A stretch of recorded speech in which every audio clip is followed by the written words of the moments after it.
নমস্কার বন্ধুরা, ঘরোয়া রান্নাবান্না চ্যানেল আপনাদের সকলকে জানাই স্বাগত। আজকে পমফ্রেট মাছের ঝাল করব সর্ষে আর পোস্ত দিয়ে। তো দেখুন বন্ধুরা, আমি মাছ দুটো ভালো করে ধুয়ে নিয়েছি। এবার নুন হলুদ মাখিয়ে নিচ্ছি ভালো করে, এবার ভেজে নেব। দেখুন বন্ধুরা, আমার নুন হলুদ মাখানো কমপ্লিট। এবার একটা কড়াইয়ে আমি এবার সর্ষের তেল দিয়ে দিলাম মাছ ভাজার জন্য। তো তেলটা গরম হয়ে গেছে, আমি মাছগুলো ছেড়ে দিয়েছি। তো দেখুন বন্ধুরা, আমার মাছের এক পিঠ ভাজা হয়ে গেছে, আর এক পিঠ উল্টে দিলাম। দেখুন বন্ধুরা, মাছগুলো লাল লাল করে ভাজা হয়ে গেছে। এবার আমি মাছগুলো তুলে নিচ্ছি।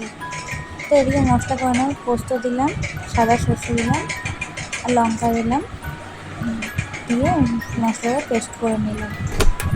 তো এবার কালো জিরে ফোড়ন দেবো, করে একটু সামান্য পেঁয়াজ কুচি দেবো। পেঁয়াজটা একটু ভাজা ভাজা করে নেবো।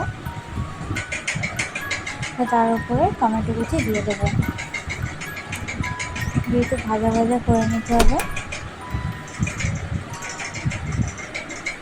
এর মধ্যে স্বাদ মতন নুন আর স্বাদ মতন হলুদ গুঁড়ো দিয়ে দিলাম। দিয়ে আর বেটে রাখা আমি যে পেস্ট করেছিলাম মশলাটা আমি এবার দিয়ে দিলাম ওর মধ্যে।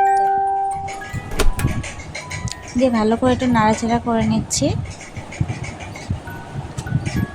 দেখুন বন্ধুরা, একটু সামান্য তেল ছেড়ে গেছে। দিয়ে আমি মশলার এই বাটি ধোয়া জলটা একটু দিয়ে দিলাম।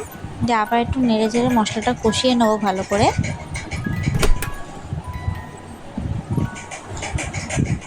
তো দেখুন বন্ধুরা, মশলাটা ভালো করে নেড়ে চেড়ে কষিয়ে নিচ্ছি।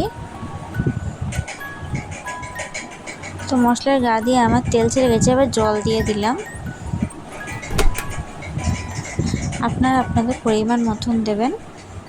তো এবার আমার ঝোলটা ফুটে গেছে, এবার আমি মাছগুলো দিয়ে দিচ্ছি। তো মাছগুলো দিয়ে একটু নাড়াচাড়া করে দেবো। 5 মিনিট ফুটলে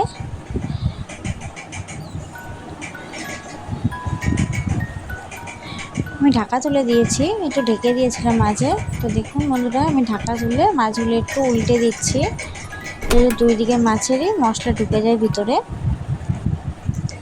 এবার কাঁচা লঙ্কা চিড়ে আমি একটু ছিটিয়ে দিলাম ওপর দিয়ে, যাতে স্বাদ আসে, আর ধনেপাতা কুচি দিয়ে দিলাম,